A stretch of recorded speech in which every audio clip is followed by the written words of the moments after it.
Desde Jujuy, Argentina.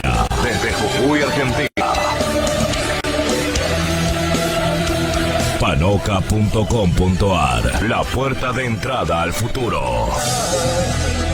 Panoca Rock.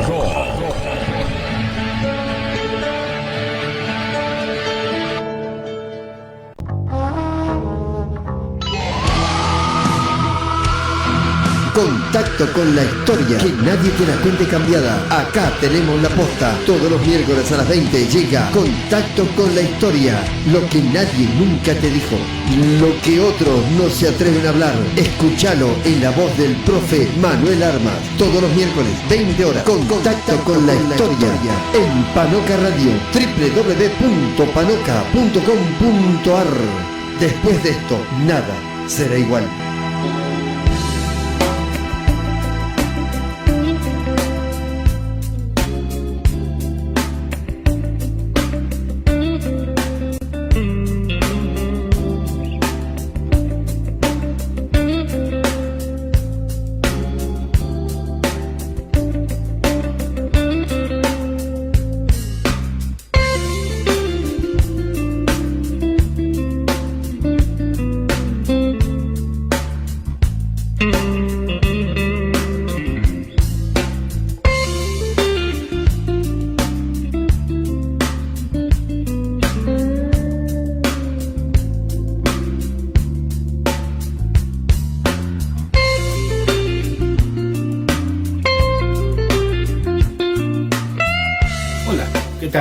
¿Cómo les va?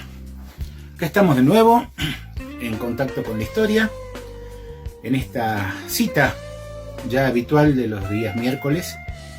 Y bueno, quiero en primer lugar agradecer todos los mensajes, saludos que nos estuvieron mandando, que nos hicieron llegar a través, bueno, de las redes sociales. Y bueno, muy contento por la repercusión que tuvo la semana pasada este tema sobre el nacimiento de Güemes. Y así, a lo largo de los programas, vamos a ir tratando distintos temas que tienen que ver precisamente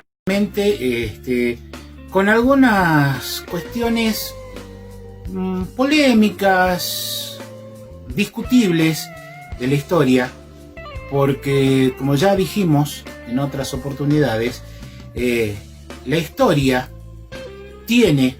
puede tener distintos puntos de vista. Es una ciencia social.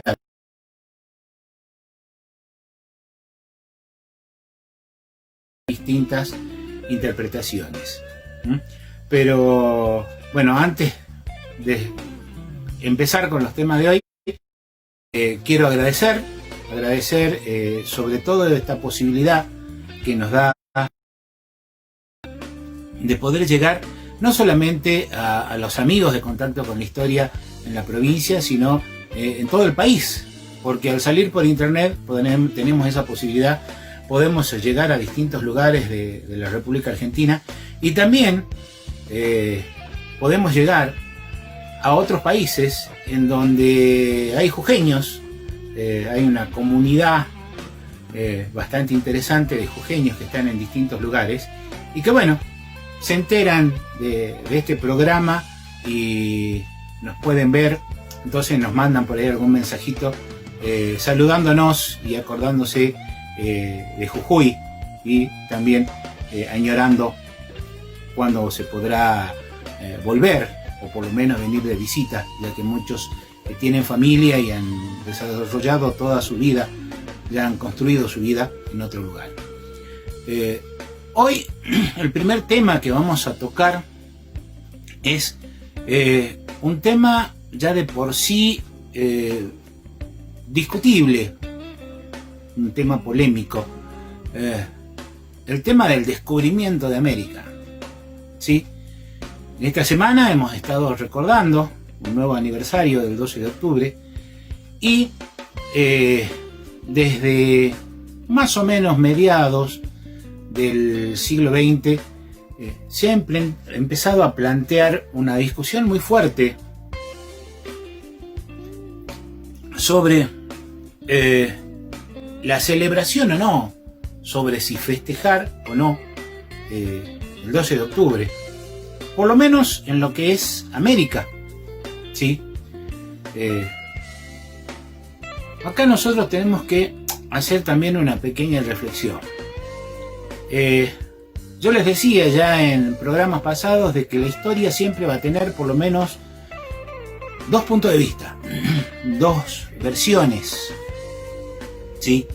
Y a veces ocurre que desde los sectores de gobierno o los sectores dominantes de una sociedad se trata de utilizar a la historia como una argumentación para justificar determinadas situaciones o determinadas políticas.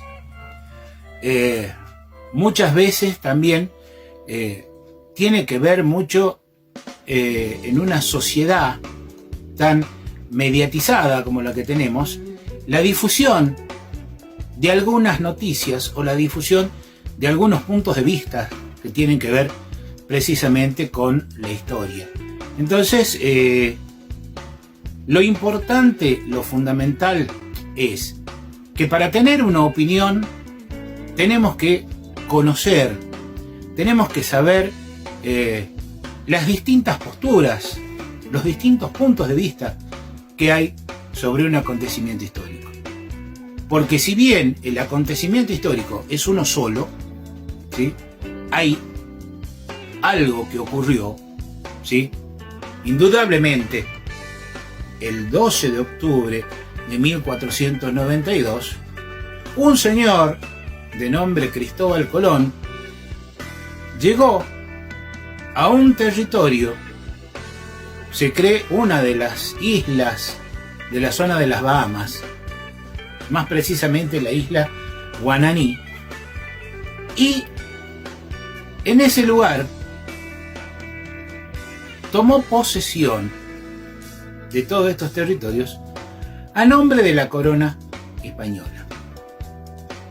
Ese fue el hecho objetivo, el acontecimiento que ocurrió. Ahora, el encuadre, el marco, la interpretación que se le da a ese hecho, a ese acontecimiento, y bueno, ya tiene que ver de distintos puntos de vista, ¿sí?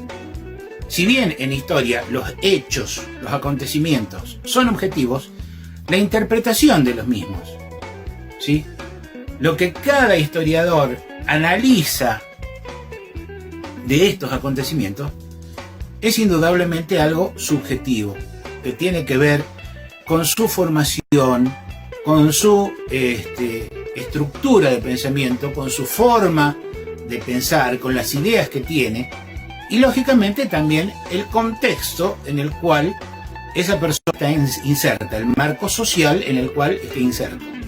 No es lo mismo el 12 de octubre como fecha importante para alguien que vive en América que un 12 de octubre para alguien que vive en Europa y más precisamente en España. Entonces esas son cosas que tenemos que ver, que tenemos que tener en cuenta. Ahora, el 12 de octubre pasó por distintos nombres, desde que en un principio se lo llamó el Día de la Raza, lo cual también se puede interpretar de distintas maneras, hasta la denominación que tiene hoy, que es el de recordar en esta fecha, el 12 de octubre, el respeto por la diversidad cultural. Y acá hay dos elementos que son claves. Uno es respeto. ¿Qué es respetar? Es aceptar, ¿sí?, poder entender, por más que yo esté de acuerdo o no esté de acuerdo, poder entender la postura, lo que piensa, lo que opina de la otra persona, ¿sí? Y por eso respetarlo. Y lógicamente que esa persona respete lo que yo pienso. Es algo que va en dos sentidos, ¿sí? Y por otro lado, la diversidad cultural. Porque este mundo globalizado que tenemos hoy nos muestra de que existen una gran multiplicidad de opiniones, de puntos de vista, de características, de sociedades que no son iguales. Y precisamente esa diferencia es lo que nosotros debemos aceptar, debemos tener en cuenta, esa diversidad que se da, podríamos decir, en todos los órdenes de la vida. Si nosotros nos vamos hacia un extremo o hacia el otro, o sea, todos los extremos, todas las posturas extremas, indudablemente que van a generar conflictos. Si nosotros buscamos un equilibrio, buscamos generar acuerdos, eso es lo importante. Porque lo importante de la historia no es solamente tener argumentos para discutir y creer o hacer creer a los demás que yo tengo razón, porque manejo mejor los argumentos, sino conocer el pasado para tomar los mejores elementos del pasado, aquellos que vemos que está bien, que nos pueden servir, y bueno, dejar de lado lo que estuvo mal. Y como el tiempo transcurre en un solo sentido, aquello que desde nuestro punto de vista estuvo mal, no podemos modificarlo. Sí conocerlo, sí saberlo, para no repetirlo. Pero un error que muchas veces cometemos es emitir un juicio de valor desde el punto de vista actual sobre lo que ocurrió en el pasado. ¿Sí? Porque indudablemente en el pasado había sociedades que tenían otras características, tenían otra forma de pensar, y lo que en ese momento, en esa época, estaba bien visto, hoy puede ser algo que está visto de una forma distinta. A ver, yo creo que hoy todos coincidimos, por poner un ejemplo, de que la esclavitud es algo que está mal, que una persona, ¿sí?, abuse o someta a otra persona, indudablemente que es algo que está mal, ¿sí? Pero en la antigüedad, Grecia, Roma, inclusive durante la Edad Media y posteriormente, era algo que formaba parte del orden, de la estructura, de la organización social de ese momento. Entonces no podemos juzgar o decir eran buenos o eran malos aplicando las estructuras de hoy. Hoy sí, nosotros podemos emitir un juicio de valor sobre todo lo que ocurre en la actualidad. Pero hay que tener mucho ojo cuando se busca juzgar el pasado. Repito, es importante conocerlo, no solo para saber quiénes somos, sino para tomar lo mejor, dejar lo que está mal de lado, para que nosotros a su vez podamos ser mejores, ¿sí?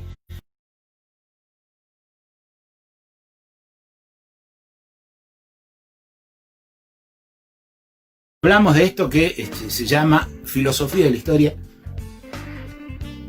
y vamos a hablar de lo que es el 12 de octubre. Y primero nos vamos a ubicar, lo vamos a contextualizar. Porque mucho se habla del 12 de octubre, pero ¿por qué llegamos al 12 de octubre? En primer lugar, todo lo que fue ya fines de la Edad Media, principios de la Edad Moderna, estamos hablando de los siglos XIV, XV, inclusive ya desde fines del siglo XIII, ¿sí? Vamos a ver que hay grandes cambios que se van dando dentro de lo que es fundamentalmente la sociedad europea. La sociedad europea porque es la base de nuestra cultura, que es la cultura occidental. Se empiezan a desarrollar mecanismos de comercio, de trueque, de intercambio. Surge la burguesía como una clase comercial. Van a estar en un primer lugar los nobles y en segundo lugar los burgueses, aquellos comerciantes que empiezan a tener importancia porque empiezan a manejar el dinero, empiezan a manejar la economía, pero no tienen acceso al gobierno, ¿sí? En otras culturas, en otras civilizaciones se van a ir dando cambios, sobre todo también hablando de una cierta expansión, ¿sí? Pero fundamentalmente los grandes cambios que nosotros vamos a conocer y que van a marcar un poco las características de nuestra sociedad, de una sociedad globalizada, es lo que ocurre en Europa, ¿sí? Y sobre todo en el occidente europeo. En primer lugar, con Oriente, ¿sí? Los árabes se van a encargar de traer mercancías de lo que eran las tierras del Gran Khan, ¿sí? Los mongoles, a través de Genghis Khan y después de su nieto Kublai Khan, van a gobernar prácticamente toda China. Entonces se traían muchos materiales, seda, piedras preciosas, de la zona de Persia, alfombras, perlas, todo lo que eran especias de la India, clavo de olor, nuez moscada, y se comerciaba mucho con lo que era Europa. Y el principal foco, el principal centro de este comercio era lo que hoy nosotros conocemos como Turquía, el Asia Menor, ¿sí? En ese momento, la ciudad que era la capital del Imperio Romano de Oriente, que todavía se sostenía, era Constantinopla o Bizancio. Entonces todas las mercancías llegaban al oriente del Mediterráneo. Allí los mercaderes italianos, sobre todo, cargaban estas mercancías en los barcos y se llevaba a Europa. Pero ¿qué es lo que ocurre? En el año 1453 los turcos otomanos ocupan Constantinopla. Se produce la caída del Imperio Romano de Oriente. Fíjense cómo sería de importante esto, que marca un cambio entre lo que es la Edad Media y la Edad Moderna, ¿sí? Entonces, se corta el comercio. Los turcos deciden no dejar pasar ningún tipo de mercancía que vaya a Occidente, que vaya a Europa. Por supuesto que los mercaderes se empiezan a desesperar. El volumen y la cantidad, el dinero que se manejaba a través de este comercio era importantísimo. Entonces se empieza a buscar una ruta alternativa. Entonces se deja de lado lo que era el Mediterráneo hasta ese momento y se empieza a mirar al Atlántico. Va a haber dos países en la península ibérica en donde se van a dar las condiciones para que puedan encarar esta tarea. Por un lado, Portugal, que va a tener reyes que van a favorecer la navegación, y Portugal empieza a buscar una ruta alternativa y empiezan a navegar por la costa de África. España termina de unificarse en el año 1492, logra unificar nuevamente todo su territorio, que había estado ocupado por los árabes. Los árabes llegan a España en el año 711 y van a estar hasta el 1400, o sea, prácticamente 8 siglos van a estar en España. Entonces los españoles logran recuperar todo ese territorio, y los dos reyes que terminan de realizar esta recuperación, que duró 8 siglos, fueron los reyes católicos, ¿sí? A todo esto hay que sumarle una cantidad importante de grandes descubrimientos científicos, mejor aprovechamiento de otros descubrimientos, en donde se mejoran las naves, se mejora lo que es la navegación, instrumentos para poder ubicarse, porque, bueno, también había una serie de tradiciones o leyendas a nivel popular que, como el conocimiento no estaba muy difundido, no se tenía muy claro, ¿sí?, lo que pasaba. Claro, se veía que los barcos se alejaban y una vez desaparecían.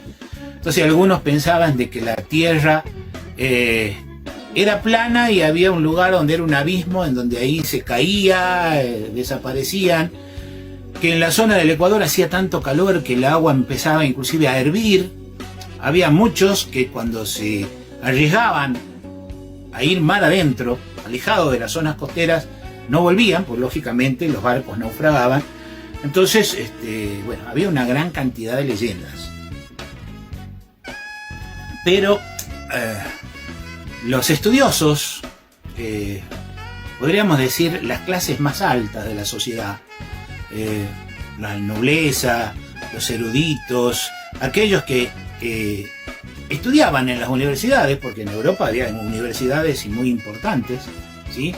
Una de ellas en España, la Universidad de Salamanca, sabían que la Tierra era redonda. Ya un señor llamado Eratóstenes en su momento había descubierto que la Tierra era redonda, estamos hablando de la antigüedad Grecia, ¿sí? E inclusive había logrado calcular, simplemente por la observación y por mediciones que hace en el mismo horario en Grecia, en Egipto y demás, por supuesto que esto le llevó mucho tiempo, logró establecer que la Tierra era redonda. Entonces los portugueses van a lograr llegar a Oriente. ¿Cómo? Y dando vuelta al África, siguiendo las costas africanas, logran llegar. Por supuesto que esto les va a llevar bastante tiempo. Con todos los adelantos, logran llegar a Oriente. Logran llegar a la India y traer, por supuesto, mercancías de China, que era Zipango, de Cathay, que era el Japón. Y fíjense, con la ganancia de lo que traían en un solo barco, podían preparar una expedición de 10 barcos. O sea que tenían una ganancia, podríamos decir, del 1000%. Por eso era tan importante el poder realizar estos viajes. Entonces, los españoles que logran unificar lo que es España, van a empezar a buscar esta alternativa, y estaban dadas las condiciones para que se pueda realizar una búsqueda de esta ruta. Y aquí es donde aparece un señor llamado Cristóbal Colón, que también, a todo esto, la figura de Cristóbal Colón, sobre todo desde hace unos 20 años atrás o un poco más, es una figura que, ha causado algún tipo de discusiones. ¿Por qué? Porque algunos dicen que era genovés. Es la teoría más aceptada, que era italiano, de origen italiano, genovés. Cristóforo Columbus, el nombre.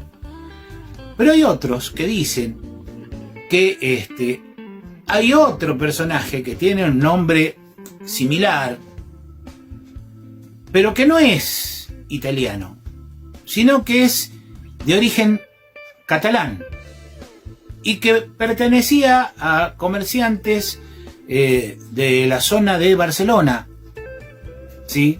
Y que va a desarrollar sus actividades comerciales, y que es este otro personaje el que va a realizar el descubrimiento de América. O sea, se puso en discusión el origen, ¿sí? La procedencia de Colón, no como italiano, sino que era un español, ¿sí? del sur de España, y que habría logrado realizar esto que es el descubrimiento de América. A esta situación de discusión también le tenemos que agregar otros elementos, porque repito, fue tan importante el acontecimiento de encontrar este nuevo territorio que también va a generar discusiones, porque en los últimos años, y como la investigación histórica avanza, porque la historia no es una ciencia estática, es algo dinámico que permanentemente busca, e inclusive se encuentran documentos, se elaboran nuevas teorías, hay distintas especulaciones. Se habla, bueno, lo más conocido era sobre la llegada de los vikingos, de los hombres del norte, de la zona de precisamente Dinamarca, Islandia, que van a llegar, inclusive se conocen algunos nombres como Eric el Rojo, que llegan a lo que se creería que hoy era, o es mejor dicho, Groenlandia, y que inclusive van a acercarse a América del Norte, a lo que es la península del Labrador, y que allí van a tener una especie de aldeas temporales que llegan, por supuesto, mucho antes de la llegada de Colón. Pero, ¿qué es lo que ocurre?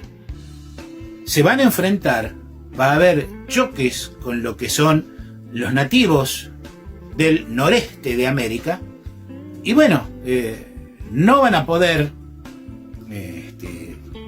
conquistarlos, derrotarlos, ¿sí? Y por las mismas características de los vikingos, optan algunos por retirarse y no volver a incursionar por esos territorios. Han encontrado que corroborarían esto, pero quedó en que se llegó a un nuevo territorio, un territorio que se llamó Vinland, ¿sí? Y que, bueno, quedó en esa explicación, en esa leyenda que se contaba en las reuniones de las aldeas vikingas, pero no pasó de allí. O sea, no hubo una incorporación, no hubo un contacto que se mantuvo.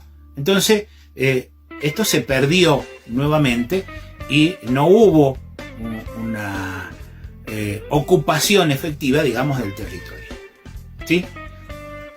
Y después, uno de los datos importantes e interesantes también es que se empieza a descubrir algo que no se conocía mucho, que es la historia de China, y se descubre que los chinos, ya hacia lo que es la Edad Media, tenían grandes barcos que posibilitaban la navegación, o sea, barcos que, a ver, hoy por hoy tendrían casi el tamaño de un portaaviones actual, ¿sí? Y que en esos barcos podrían haber llegado al continente americano, ¿sí? Pero vinieron, llegaron, estuvieron un tiempo, se estableció algún tipo de contacto, pero después, por la situación, lo que pasaba, lo que ocurría dentro de las mismas luchas dinásticas en China, no volvieron, ¿sí? Entonces, hubo algunos contactos de América mucho antes con Europa y con Asia, la llegada de Cristóbal Colón. Como verán, esto es muy interesante, pero para descansar un poquito, ¿qué les parece si hacemos una pequeña pausa y volvemos para seguir hablando sobre este tema tan interesante y tan apasionante como es el descubrimiento de América?